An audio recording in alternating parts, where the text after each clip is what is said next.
500 సంవత్సరాల నుంచి రామ మందిర్ గురించి గొడవలు అవుతున్నాయి కదా! సో, ఫైనల్‌గా ఇవాళ ఓపెన్ అయిన దాని మీద మీ ఫీలింగ్ ఏంటి? మీరే చెప్పారు కదా 500 సంవత్సరాలు కూడా పోరాటం అవుతుందని. ఆ పోరాటం 500 సంవత్సరాలు పోయిన తర్వాత మనం గెలిస్తే ఎలా ఉంటుంది? అదే ఫీలింగ్ వస్తుంది నాకు కూడా. 500 సంవత్సరాల పోరాటం జరిగి మన యుద్ధం అవ్వండి ఏదైనా అవ్వండి మనం గెలిస్తే ఎంత ఆనందంగా ఫీల్ అవుతామో ఈరోజు నాకు అంత ఎక్సైట్మెంట్గా ఫీల్ అవుతున్నాను నేను. ఇవాళ చిరంజీవి ఫ్యామిలీ కూడా వెళ్ళింది కదా! సో, ఏమైనా అమౌంట్ డొనేట్ చేసిండ్రు అనుకుంటున్నారా?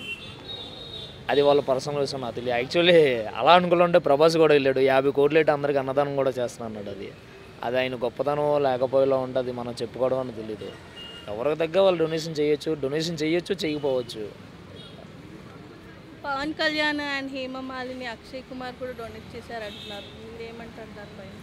అదే నేను చెప్తున్నాను కదండి, హిందూ సాంప్రదాయంగా ఎవరికే రాముడి మీద భక్తి ఉందో ప్రతి ఒక్కరు డొనేట్ చేస్తారు. సో, కళ ఇవాళకి పూర్తయిందంటారా మందిర్ది? పూర్తయినట్టే 100% కళ పూర్తయినట్టే. ఓకే. మీకు అక్షింతలు చెందాయా? లేదండి, అదృష్టం లేనట్టుంది నాకు. మేబీ రాముడు అంటే ఇష్టం ఉన్నా రాముడు అంటే భక్తి ఉన్నా సరే మేబీ నాకు దేవుడి కృప లేదంటారు కదా, దేవుడు ఆజ్ఞ లేనిది ఏది జరగదంటారు కదా, మేబీ నాకు లేదేమో. ఓకే. ఇవాళ దివాళీ సెలబ్రేట్ చేసుకుంటున్నారా మరి మోదీ గారు చెప్పినట్టు? నైట్కి బాంబులు అయితే మనం వెలిగిస్తామండి. యాక్చువల్లీ ఇది నిన్నే తీసుకొచ్చాము మేము. సో ఏంటంటే అది ఇందాక అన్నదానం చేయడం వల్ల కార్యక్రమం చేయలేదు, ఈరోజు నైట్కి పేల్చేయడం ఇంకది.